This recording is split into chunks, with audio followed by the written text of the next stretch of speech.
बच्चों, क्या हाल हैं। देखिए बच्चों, आज मैं एक नया टॉपिक लेकर के, हालांकि टॉपिक नया तो नहीं है, लेकिन आपने अभी चैप्टर 3 लीनियर इक्वेशंस इन 2 वेरिएबल्स आपने किया था। प्रीवियस कई सारे ऐसे वीडियोस हैं, अगर आपने उसे नहीं देखा है तो आप उसे देख सकते हैं। लीनियर इक्वेशंस इन 2 variables, chapter 3, class 10, Ajay Jha maths group. ठीक है बच्चों, तो देखिए आज हम जो कंसिडर करने जा रहे हैं वो है optional exercise.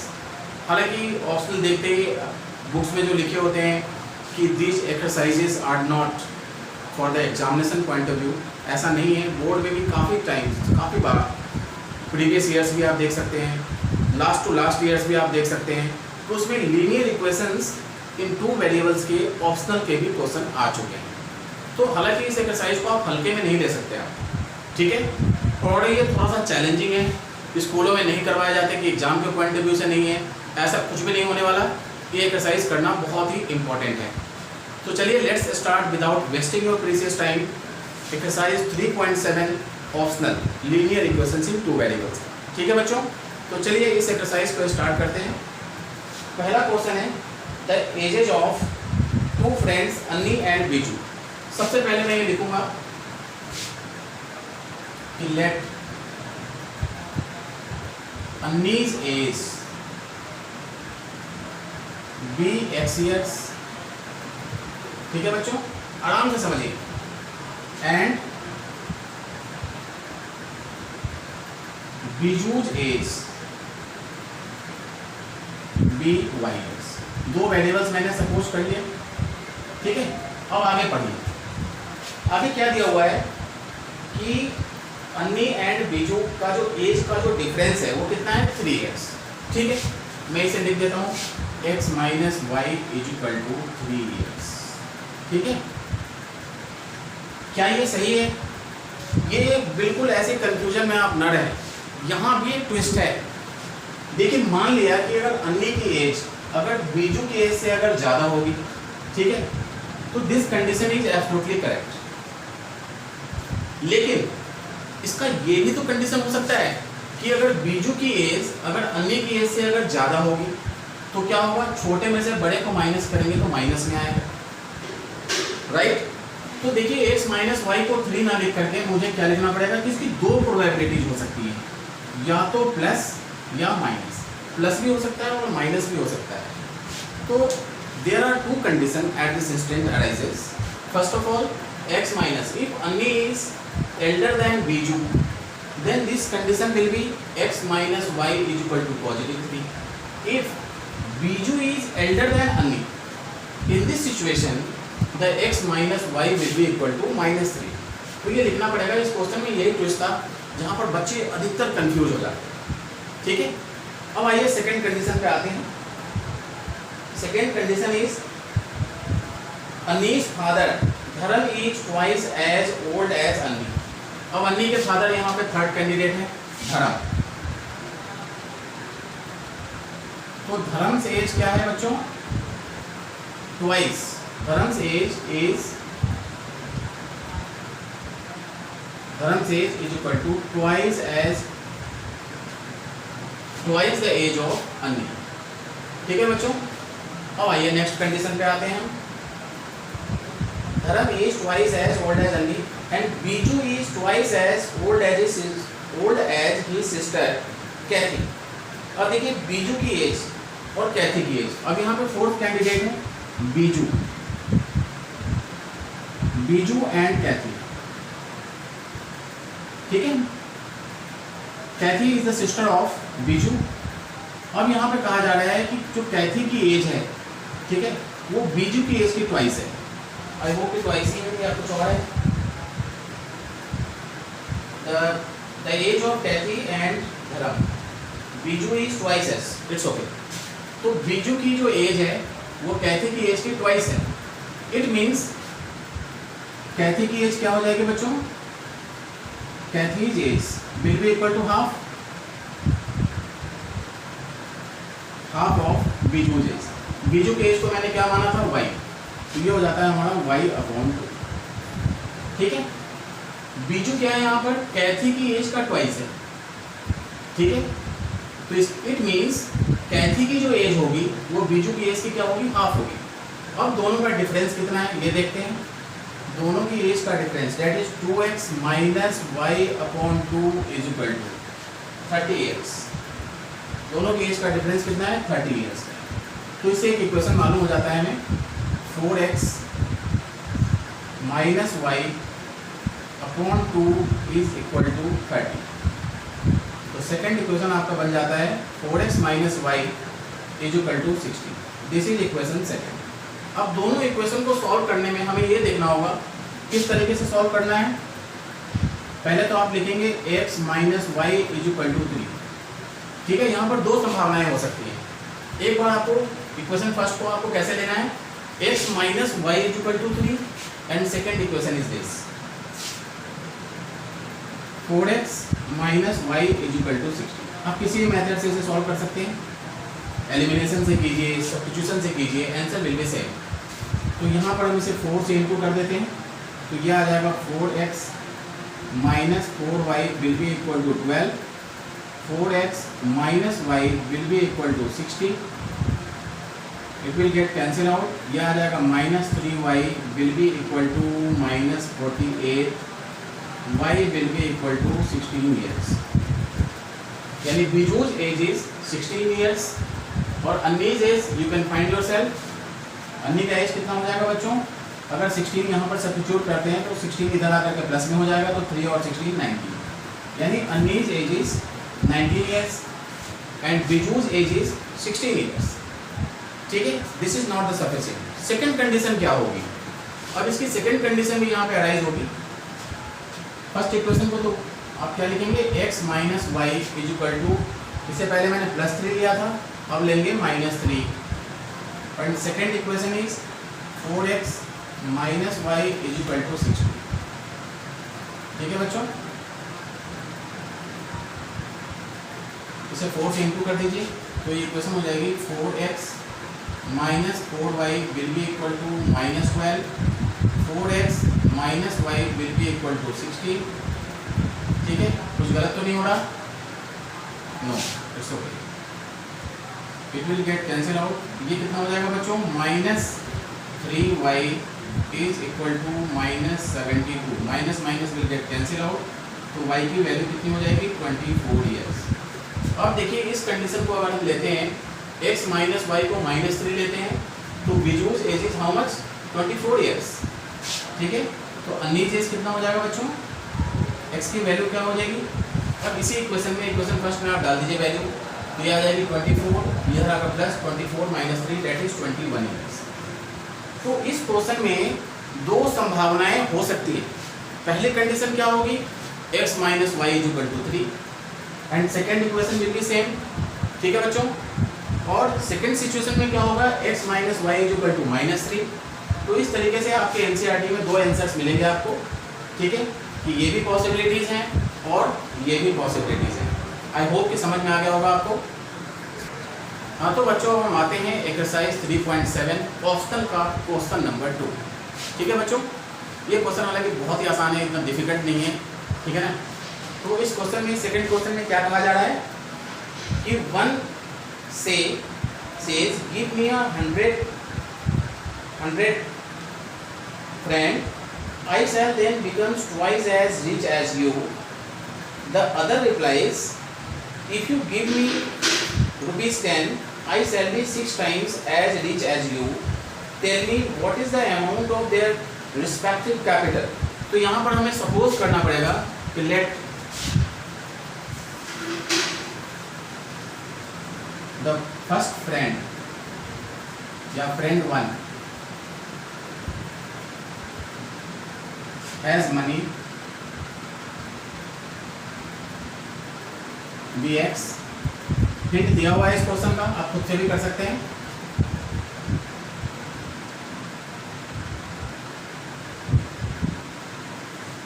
And the friend 2 has money b ₹1। अब देखिए, पहला दोस्त दूसरे दोस्त से ये कहता है कि अगर आप मुझे 100 रुपीज़ देते हो, ठीक है, अगर आप 100 रुपीज़ आप अगर मुझे देते हो तो मेरे पास जो मनी होगा वो आपके दिए हुए मनी का ट्वाइस होगा। इट मीन्स कि अगर ये कहता है, पहला फ्रेंड दूसरे फ्रेंड को कहता है कि अगर मुझे आप 100 रुपीज़ देते हो तो मेरे पास जो टोटल कैपिटल है, जो टोटल मनी की वैल्यू है, वो तुमसे दुगुना होगा।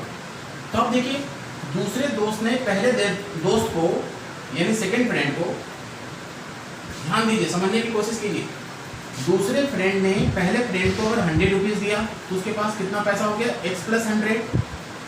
तो दूसरे फ्रेंड के पास कितना पैसा बचा, उसके पास तो टोटल कितने y है। तो जब 100 रुपीज़ बी ने ए को दिया, यानी सेकेंड फ्रेंड ने पहले फ्रेंड को दिया, तो उसके पास 100 रुपीज़ कम हो गए। ठीक है बच्चों, ये पहली कंडीशन। इस पहली कंडीशन से पहले आप इक्वेशन बना लीजिए, x + 100 = 2y - 200। ठीक है, अब ये हो जाता है x - 2y = -200 - 100। यह आ जाएगा x - 2y = -300। This is equation first. ठीक है बच्चों, मैं इक्वेशन फ्रेम कर देता हूँ। आप किसी मेथड से, क्योंकि ऑलरेडी आप प्रीवियस लेक्चर में बहुत सारे क्वेश्चंस आप खुद भी सॉल्व कर चुके हैं। सब्स्टिट्यूशन से कर सकते हैं, एलिमिनेशन से कर सकते हैं। मैं सिर्फ इक्वेशन फ्रेम कर देता हूँ, आप खुद से कोशिश कीजिएगा। अगर कोई डिफिकल्टीज होगी तो आप मुझे कमेंट करेंगे। ठीक है, सेकेंड कंडीशन क्या है कि इफ़ यू गिव मी, अब दूसरा वाला फ्रेंड पहले वाले फ्रेंड को कहता है कि अगर तुम मुझे 10 रुपये देते हो, यानी दूसरे फ्रेंड के पास कितना पैसा है, कितना मनी है, y। तो according to second condition y + 10, तो पहले वाले फ्रेंड के पास जितना मनी है उसमें से आपको 10 माइनस करना पड़ेगा। ठीक है, x - 10। ठीक है, दूसरा फ्रेंड पहले फ्रेंड को ये कहता है कि अगर तुम मुझे 10 रुपये देते हो, ठीक है, तो y + 10, तो मेरे पास जो पैसा होगा वो तुम्हारे पैसे का, ये तुम्हारा जो तुम्हारी जो टोटल वैल्यू है फ्रेंड 1 के पास, उसका 6 टाइम्स होगा। ठीक है, अब इसे भी आप इक्वेशन बना सकते हैं, y + 10 = 6x - 60। अब इस इक्वेशन को प्रॉपर तरीके से फ्रेम कर लेते हैं, तो यह आ जाएगा 6x - y will be equal to ₹70। अब दोनों को सॉल्व कर लीजिए, x और y की वैल्यू से ये पता लगेगा कि फ्रेंड 1 के पास कितने पैसे थे और फ्रेंड 2 के पास कितने पैसे थे। ठीक है बच्चों, हाँ तो बच्चों अब हम आते हैं एक्सरसाइज 3.7 जो कि ऑप्शनल है, उसका क्वेश्चन नंबर 3। देखिए क्वेश्चन 3 क्या है, अ train covered a certain distance of uniform speed. Uniform speed में मैंने प्रीवियस लेक्चर में बताया था कि फिजिक्स में आप ऑलरेडी क्लास 9 में पढ़ चुके हैं कि when an object travels equal distance in equal intervals of time. Uniform speed में होता क्या है बच्चों कि जैसे मान लीजिए कि आप ए पॉइंट है ये, अब ए पॉइंट से आप चलना शुरू करते हैं, तो आपकी स्पीड कितनी है, मान लेते हैं, मान लिया 5 किलोमीटर पर आवर है या 10 किलोमीटर पर आवर है, और यही स्पीड आपको आगे भी आपको मेंटेन रखना है। अगर मान लीजिए कि ए से बी पॉइंट पे आप जा रहे हैं, तो आपकी स्पीड अगर यहाँ जितनी है उतनी ही आपको डेस्टिनेशन तक या टारगेट तक पहुँचने तक या रुकने से पहले आपकी स्पीड कांस्टेंट, चेंज नहीं होना चाहिए, वेरिएबल नहीं होना चाहिए। That is a uniform speed. Okay, तो इस क्वेश्चन में यही कहा जा रहा है कि सबसे पहले मैं सपोज कर लेता हूँ, let the uniform speed of a train, uniform speed of a train be x kilometre per hour and time taken को मान लेता हूँ y, यानी एक पॉइंट से दूसरे पॉइंट तक पहुंचने में कितना समय लगा, ट्रेन को एक जगह से दूसरी जगह तक पहुंचने में कितना टाइम लगा। ठीक है, उसको मैंने मान लिया y। Time taken to complete journey, time taken to complete journey be y hours. ठीक है, तो चलिए हम आते हैं फर्स्ट कंडीशन पे। फर्स्ट कंडीशन क्या कह रहा है, और ये फॉर्मूला आपको ध्यान होना चाहिए कि स्पीड इज इक्वल टू क्या होता है बच्चों, डिस्टेंस अपॉन टाइम। ठीक है, तो डिस्टेंस क्या होगा बच्चों? Distance will be equal to speed into time, which is most important relation, speed into time. तो फर्स्ट कंडीशन में क्या कहा जा रहा है? फर्स्ट कंडीशन में ये कहा जा रहा है कि अगर if the train would have been 10 kilometre per hour faster, तो ट्रेन की अगर स्पीड 10 किलोमीटर अगर ज़्यादा हो, तेज हो, ठीक है, तो क्या होगा? टाइम कम लगेगा। कितना टाइम कम लग रहा है? It would have taken 2 hours less. Time को मैंने y माना है, तो y में आपको 2 माइनस करना होगा। This is the relation, this is actually क्या है? ये डिस्टेंस है। देखिए यहाँ पे हमने स्पीड और टाइम को मल्टीप्लाई करा। स्पीड और टाइम किसके बराबर होता है? डिस्टेंस के। और डिस्टेंस क्या होगा यहाँ पर? x into y. इससे एक इक्वेशन फ्रेम कर सकते हैं। मल्टीप्लाई कर दीजिए, x y minus 2x plus 10y minus 20 is equal to x y. Y से वाई कैंसिल आउट, ठीक है। अब x को उधर ले जाते हैं, x वाले टर्म को, तो ये हो जाएगा 2x minus 10y is equal to minus 20। 2 common ले लीजिए, इक्वेशन और भी सिंप्लीफाई हो जाएगा। x माइनस 5y, 2 माइनस 20 के नीचे अगर कितना हो जाएगा? Minus 10। This is equation first. आइए अब हम आते हैं इक्वेशन कंडीशन सेकंड पे। सेकंड कंडीशन क्या कह रहा है कि if the train were slower by 10 kilometre, अगर स्पीड को स्लो करेंगे तो टाइम ज़्यादा लगेगा, अगर स्पीड को बढ़ाते हैं तो टाइम कम लगेगा, ठीक है। If the train were slower by 10 kilometre per hour, अगर स्पीड को 10 किलोमीटर पर आवर अगर मैं स्लो कर दूँ, ठीक है, तो टाइम कितना लगेगा? 3 hours more than the schedule time. 3 hours, तो 3 घंटे ज़्यादा समय लगेगा। फिर से वही relation, speed into time is equal to distance. Distance क्या माना था मैंने भाई? डिस्टेंस क्या होगा? स्पीड इनटू टाइम, क्योंकि स्पीड को x माना है, टाइम को y माना है। इससे भी आप एक इक्वेशन बना सकते हैं, xy plus 3x minus 10y minus 30 is equal to x y. अब क्या है? इस इक्वेशन को आप खुद से सॉल्व करेंगे। 3x minus 10y is equal to 30। This is equation 2, ठीक है बच्चों। अब इसे एलिमिनेशन से कर लीजिए सॉल्व। आप इसे किसी भी मेथड से आप इसे सॉल्व कर सकते हैं। x और y की जो वैल्यू होगी वो क्या होगा? x होगा स्पीड और y will be the time, schedule time, ठीक है बच्चों। हाँ तो प्यारे बच्चों, अब हम आते हैं एक्सरसाइज 3.7 का क्वेश्चन नंबर 4। थोड़ा सा पढ़ने में कंफ्यूजिंग आपको लगेगा, लेकिन इतनी ज़्यादा कंफ्यूजन है नहीं अगर ध्यान से समझें इस क्वेश्चन को। तो देखिए हम आते हैं क्वेश्चन 4। क्वेश्चन 4 में क्या कह रहा है कि the students of a class are made to stand in rows if 3 students are extra in a row there would be 1 row less. If 3 students are less in a row there would be 2 rows more. Find the number of students in the class. ठीक है, तो चलिए सबसे पहले मैं मान लेता हूँ let the number of rows be x, ठीक है, and the number of students in each row. each row का मतलब एक रो में कितने स्टूडेंट हैं और टोटल नंबर ऑफ रोज कितने हैं। तो number of students in each row is equal to by। तो टोटल नंबर ऑफ स्टूडेंट्स बच्चों कितना हो जाएगा? दिमाग लगाइए, टोटल नंबर ऑफ रोज कितने हैं? x है, और एक रो में कितने बच्चे हैं? वो y है, ठीक है। Total number of student, total number of rose x है, यानी इस तरीके से, ठीक है। और हर एक रो में कितने बच्चे हैं? मान लिया y है, जैसे मान लिया कि एक रो में 5 बच्चे हैं, ठीक है, और टोटल रोज कितने हैं? 4 रोज हैं, तो टोटल नंबर ऑफ स्टूडेंट कितने हो जाएंगे? 4 5 जा 20। Is it okay? तो ये है कहानी। ठीक है। तो total number of students, total number of students कितने हो जाएंगे बच्चों, x इंटू वाई। ठीक है।